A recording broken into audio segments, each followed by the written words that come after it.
Capítulo 21. Los peregrinos llegan al país de Beulah y se ven rodeados de delicias. Son llamados uno a pasar el río de la muerte y entrar en la ciudad celestial.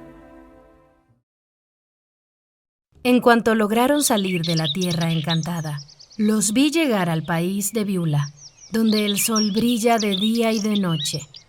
Como estaban muy fatigados, decidieron hacer un alto y descansar durante un tiempo. Y puesto que en ese país todo está al servicio de los peregrinos, sin limitaciones, y todas sus huertas y viñedos pertenecen al Rey del país celestial, podían servirse libremente de cuanto allí había. De este modo, al cabo de poco tiempo habían recuperado totalmente sus fuerzas, y eso a pesar de que dormían poco, pues las campanas se echaban de continuo al vuelo y las trompetas no cesaban de sonar con sus notas melodiosas, lo que impedía dormir, y sin embargo, se sentían tan repuestos como si hubieran dormido profundamente. En este lugar delicioso, se oía decir continuamente a los que paseaban por las calles: «¡Han llegado tantos peregrinos!», a lo que otros contestaban: «Y otros tantos han atravesado hoy el río y han sido admitidos a las puertas de oro». Y otra voz anunciaba la llegada de una legión de seres resplandecientes, por lo cual se sabía que había más peregrinos en camino, pues estos seres resplandecientes acuden a esperarlos, con el propósito de consolarlos después de todas sus tribulaciones a lo largo del camino. Nuestros peregrinos paseaban de un lugar a otro y recreaban sus ojos con las visiones excelsas. ¿Cómo se deleitaban sus oídos escuchando los sonidos celestiales? En este país, ni sus sentidos ni su espíritu eran blanco de impresiones o sensaciones desagradables. Tan solo cuando probaron el agua del río que habían de cruzar les pareció un poco amarga al paladar, aunque decían que en la otra orilla era mucho más dulce. En este lugar había un archivo en el que guardaban los expedientes de todos los que habían sido peregrinos hasta entonces, con todos sus datos y una relación completa de todas sus hazañas y proezas. En este mismo documento se consignaba que algunos, en el momento de atravesar el río, habían encontrado el nivel de las aguas muy elevado, mientras otros lo habían encontrado bajo. Algunos habían pasado el río casi en seco y otros lo habían hallado desbordado. Los niños del lugar solían entrar en los jardines del rey y recoger ramilletes de flores, entregándolos después a los peregrinos como muestra de su cariño. Allí crecían también la resina, el nardo, el azafrán, el cálamo aromático, el árbol de canela, el incienso, la mirra y aloes. Una gran variedad de especias con las que perfumaban las habitaciones de los peregrinos durante su estancia y ungían sus cuerpos, a fin de que estuviesen preparados para atravesar el río cuando llegase el momento señalado. Así estaban nuestros peregrinos, aguardando la hora feliz de su partida, cuando les llegó la noticia de que un mensajero de la ciudad celestial traía nuevas de gran importancia para una tal Cristiana, viuda de Cristiano, el peregrino. Una vez dio con la casa en la que Cristiana se alojaba. El mensajero le leyó un escrito que decía lo siguiente: «Salve, buena mujer, por medio de la presente te hacemos saber que el Maestro te llama y espera que, vestida de inmortalidad, comparezcas ante su presencia en el plazo de 10 días». Después de leerle el escrito, y en prueba de que era verdaderamente un mensajero celestial y venía a ordenarle que debía partir, el mensajero le entregó un presente, una flecha apuntada de amor que, introduciéndola suavemente en su corazón, obraría en ella, poco a poco, de tal modo que la haría partir a la hora señalada. Viendo Cristiana que había llegado su hora y que le correspondía ser la primera de su grupo en atravesar el río, llamó a Gran Corazón para participarle la nueva. Este le dijo que se alegraba mucho de la noticia, casi tanto como si el mensajero hubiera venido por él. Cristiana, entonces, le pidió consejo con respecto a los preparativos necesarios para el viaje, y el guía le facilitó toda la información que precisaba, añadiendo: «Y nosotros, los que te sobrevivimos, te acompañaremos hasta la orilla». Después, Cristiana, llamando a sus hijos, los bendijo y les dijo que, para gran consuelo suyo, todavía podía discernir la señal que se había puesto en sus frentes, que se alegraba mucho de tenerlos a su lado y de que hubiesen guardado sus vestidos tan blancos. Finalmente, legó a los pobres los pocos bienes que tenía y encareció a sus hijos y nueras que se mantuvieran despiertos y apercibidos para cuando el mensajero viniese en su busca. Habiendo hablado en estos términos a Gran Corazón y a sus hijos, Cristiana mandó llamar a Valiente por la verdad y le dijo: «En todo momento has demostrado ser leal y sincero. Sé fiel hasta la muerte, y mi rey te dará una corona de vida. Te suplico que tengas cuidado de mis hijos y, si en cualquier ocasión les ves desfallecer, debes ocuparte de animarlos y consolarlos. En cuanto a mis nueras, ellas han sido también fieles y recibirán al fin el cumplimiento de la promesa». A Firmeza le regaló un anillo.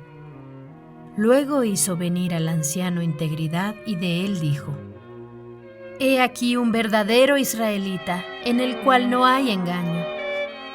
«Espero», le contestó el anciano, «que todo te sea favorable cuando partas para el monte Sión, y me alegraré de ver que atraviesas el río en seco».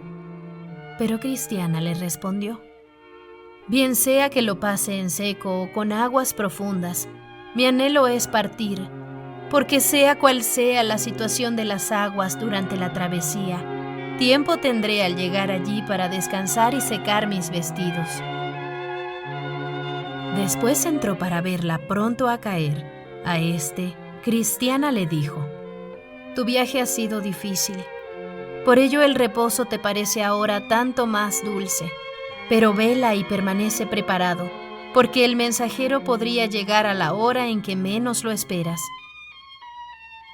Habiendo acudido también a verla Desaliento y su hija Mucho Temor, les dijo: «Debéis acordaros siempre con agradecimiento de vuestro rescate de manos del gigante Desesperación en el castillo de la Duda. Gracias a ello habéis podido llegar hasta aquí. Sed cuidadosos y desechad todo temor. Sed sobrios y esperad hasta el fin». Por último, se dirigió a Menteflaca para decirle: «Fuiste librado de la boca del gigante Mata lo Bueno, para que pudieras vivir para siempre a ojos de los vivientes, y vieses con alegría a tu rey. Pero te aconsejo que antes de que te llame, te arrepientas de tu tendencia a abrigar temores infundados y dudas de su bondad. No sea que por causa de este defecto seas avergonzado en su presencia». Llegó por fin el día en que Cristiana debía atravesar el río, y un gran número de personas se habían situado en la orilla para verla emprender su viaje. Pero la orilla opuesta estaba llena de caballos y carros que habían descendido para escoltarla a la puerta de la ciudad. Entonces entró en el río haciendo una señal de despedida a los que la habían acompañado hasta la orilla. Y las últimas palabras que le oyeron pronunciar fueron: «Vengo, Señor, a estar contigo y bendecirte». Cuando los hijos y amigos de Cristiana la perdieron de vista, a ella y al séquito que en la orilla opuesta la aguardaba, regresaron a sus casas. Cristiana, por su parte, subió, llamó y entró por la puerta, y su llegada fue celebrada con las mismas aclamaciones de regocijo que antes se habían tributado a su marido. Sus hijos lloraron su partida, pero Gran Corazón y Valiente por la verdad, gozosos y tañendo bien sus afinados instrumentos musicales, aliviaron su dolor, regresando después todos los peregrinos a sus respectivos alojamientos. Al cabo de un tiempo llegó de nuevo el mensajero, en esta ocasión buscando a Pronto a Caer, y cuando lo hubo encontrado le dijo: «Vengo en nombre de aquel a quien has amado y seguido, aunque fueras apoyado en muletas. Tengo la misión de comunicarte que te espera en su reino para cenar con él en su mesa el día después de Pascua. Por lo tanto, dispón tus cosas para este viaje. Le entregó también un presente como señal de que era mensajero fiel, diciendo: Te han quebrado la cadena de plata y roto el cuenco de oro. En vista de esto, pronto a caer llamó a sus compañeros de viaje y les dijo: A mí ya me han llamado, y ciertamente Dios os visitará a vosotros pronto. Rogó entonces a Valiente por la verdad que le redactara el testamento, y puesto que no tenía nada que legar salvo sus muletas y buenos deseos, dijo: Estas muletas las lego al hijo mío que siga mis pasos y camine en mis pisadas, con todos mis deseos de que sea mejor que su padre. Después de haber agradecido a gran corazón su bondad y buenos servicios, se preparó para el viaje. Cuando llegó a la orilla del río, exclamó: Ya no voy a necesitar más estas muletas, pues allá en la otra orilla hay carros y caballos que me aguardan. Las últimas palabras suyas que pudieron escuchar fueron: ¡Bienvenida sea la vida! Y dicho esto, se sumergió en las aguas del río. Poco después participaron también a Menteflaca que el mensajero había llegado y había tocado la corneta en la puerta de su habitación. A Menteflaca le dijo: Vengo a decirte que tu señor tiene necesidad de ti y que dentro de muy poco verá su rostro en la gloria. Y en prueba de la veracidad de mi mensaje te doy esta clave: se oscurecen los que miran por las ventanas. Entonces, Menteflaca hizo venir a sus amigos y les informó del mensaje que le habían dado y de la prenda que había recibido como prueba de la veracidad del mismo, añadiendo: Puesto que no tengo nada que dejar a nadie, ¿por qué hacer testamento? En cuanto a mi Menteflaca, la dejaré aquí, porque no tendré necesidad de ella en el lugar al que me dirijo, ni tampoco es digna de ser legada al más pobre de los peregrinos, por lo que te ruego, querido amigo Valiente por la verdad, que la entierres en un estercolero. Dicho esto, y llegado el día de su partida, entró en el río como habían hecho los demás, y a medida que se iba internando en las aguas le oyeron decir: Manteneos firmes en la fe y tened paciencia. Y diciendo estas palabras, alcanzó la otra orilla. Pasaron algunos días y llamaron esta vez a Desaliento con el siguiente mensaje: Hombre tembloroso, este mensaje es para anunciarte que el domingo próximo debes estar preparado para dar gritos de júbilo al lado de tu rey, por haberte librado de todas tus dudas. Y añadió el mensajero: Recibe esto en señal de la veracidad de mi mensaje, y la langosta será una carga. Cuando su hija, mucho temor, se enteró de la noticia, dijo que deseaba acompañar a su padre. Ya sabéis, dijo Desaliento a sus amigos, lo unidos que hemos estado siempre mi hija y yo, y cuánta molestia os hemos causado siempre en todas las circunstancias.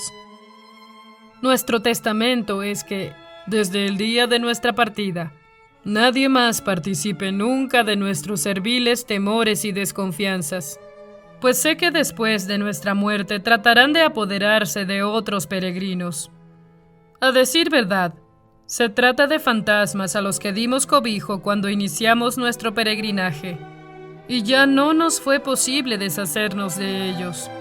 Estos espectros tratarán de hallar acogida en otros peregrinos, pero por amor a nosotros impedidlo, cerradles la puerta. Sonó por fin la hora de su partida, y ambos se dirigieron a la orilla del río. Las últimas palabras de Desaliento fueron: Adiós noche, bienvenido sea el día. Su hija lo atravesó cantando, pero nadie pudo entender lo que decía. Algún tiempo después, vino el mensajero preguntando por Integridad. Al llegar a su casa, le entregó en la mano las siguientes líneas. Se te ordena que de hoy en 8 días estés preparado para presentarte delante de tu Señor en la casa de su Padre. Y en prueba de que este mensaje es verdadero, aquí tienes esta clave. Todas las hijas del canto serán abatidas. Integridad llamó entonces a sus amigos y les dijo: Muero, pero no haré testamento. Mi integridad irá conmigo. Que lo sepan todos los que vengan detrás de mí. El día señalado se preparó para la travesía. Y aquel día el río se había desbordado en algunas partes, pero Integridad había pactado, en vida, con un tal Buena Conciencia que le ayudaría. Y Buena Conciencia, fiel a su palabra, acudió desde la otra orilla, y dándole la mano le ayudó a través de las aguas.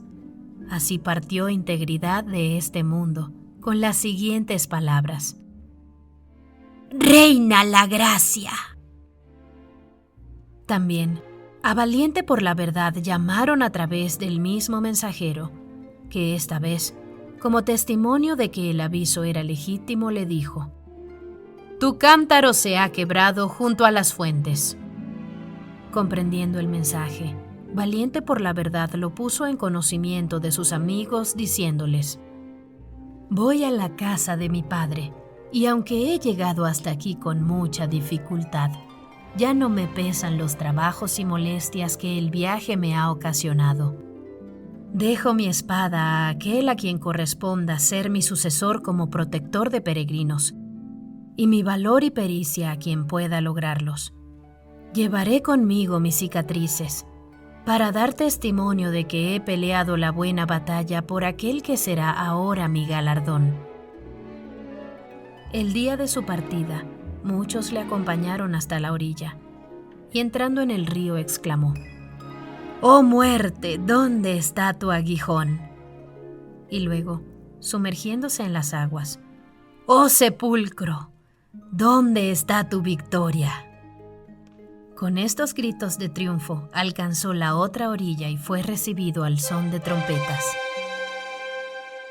Después de esto llegó el aviso para Firmeza, al que los demás peregrinos se encontraron de rodillas orando en la tierra encantada. Y el mensajero le entregó en mano una carta abierta diciéndole que debía prepararse para el tránsito a otra vida, porque su señor no quería que permaneciese por más tiempo tan alejado de él. Y, como viera el mensajero que meditaba y recapacitaba sobre la noticia, le dijo: No has de dudar un instante de la veracidad de mi recado, pues he aquí la señal. La rueda ha sido rota sobre el pozo. Firmeza llamó entonces a su lado a Gran Corazón y le dijo: Si bien te conocí al final del camino y no tuve la suerte de estar mucho tiempo a tu lado durante los días de mi peregrinación, sin embargo, desde que te conocí me has sido de mucho provecho. Cuando salí de casa dejé esposa y 5 hijos. Te ruego que a tu regreso, pues sé que volverás a la casa de tu Señor, con la esperanza de que sirvas aún de guía a muchos otros santos peregrinos, hagas llegar a mi familia noticias de cuanto me ha sucedido y sucederá. Hazle saber de mi feliz llegada a este país y del estado dichoso y bienaventurado en que me encuentro. Cuéntales también lo de Cristiano y su esposa Cristiana, de cómo ella y sus hijos siguieron en pos de su marido y padre. Háblales del final feliz que ella ha tenido y a dónde ha ido. Tengo poco o nada que enviar a mi familia, a no ser rogativas, súplicas y lágrimas en favor suyo. Y bastará con que se lo participes, por si acaso mis súplicas prevalecieran y decidieran seguirme. Arregladas de este modo todas sus cosas, y llegada la hora en que debía apresurarse a partir, bajó al río. Y precisamente aquel día sucedió que había un gran reflujo y las aguas estaban en su mínimo nivel, de modo que, cuando hubo llegado aproximadamente a la mitad, se detuvo un rato, y habló desde allí con los amigos que le habían acompañado. «Este río», dijo, «ha infundido terror a muchas personas, y a mí también. Reconozco que pensar en él me ha causado espanto en más de una ocasión, pero ahora estoy tranquilo, y mis pies están firmes en aquello sobre lo que descansaron los pies de los sacerdotes que llevaban el arca del pacto cuando Israel atravesó el Jordán. Las aguas, en verdad, son amargas al paladar y frías al estómago, pero el pensamiento de aquello a lo que me dirijo y de la escolta que me aguarda en la otra ribera fortalece y enardece mi corazón. Ahora estoy al término de mi viaje. Mis días de trabajo y fatiga han concluido. Voy a contemplar aquella cabeza que por mí fue coronada de espinas y aquel rostro que por mí fue escupido. Hasta ahora la fe me ha dirigido, pero en adelante mi guía será aquel cuya compañía constituye mis delicias. Oír hablar de mi Señor ha sido siempre mi deleite, y donde quiera que haya visto en la tierra la huella de sus pies, allí he anhelado poner también los míos. Su nombre me ha sido más fragante que los más exquisitos perfumes, su voz el más dulce son, y he deseado contemplar su rostro más que lo que ningún hombre pueda anhelar la luz del sol.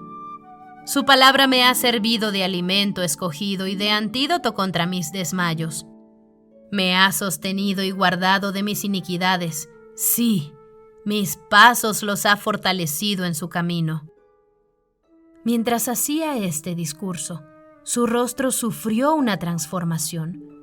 Se encorvó el hombre fuerte y después de exclamar, «Recíbeme porque a ti voy», le perdieron de vista. Pero cuán glorioso era contemplar en la otra orilla la multitud de caballos y de carros, de trompetas y flautistas, de cantores y tañedores de instrumentos de cuerda, entrando y saliendo por las hermosas puertas de la ciudad, mientras aguardaban para darle la bienvenida. En lo que respecta a los hijos de Cristiana, los 4 niños, ahora adultos que partieron junto con ella de la ciudad de destrucción, y sus esposas e hijos, no esperé a que pasaran el río. Es más, desde que regresé, he oído decir que aún viven, de manera que seguirán todavía por algún tiempo, contribuyendo al aumento de la iglesia en aquel lugar. Si alguna vez me toca en suerte pasar nuevamente por allí, puede que escriba, para aquellos que lo deseen, un relato más detallado de muchas cosas que por el momento me callo. Entre tanto, me despido de mis lectores.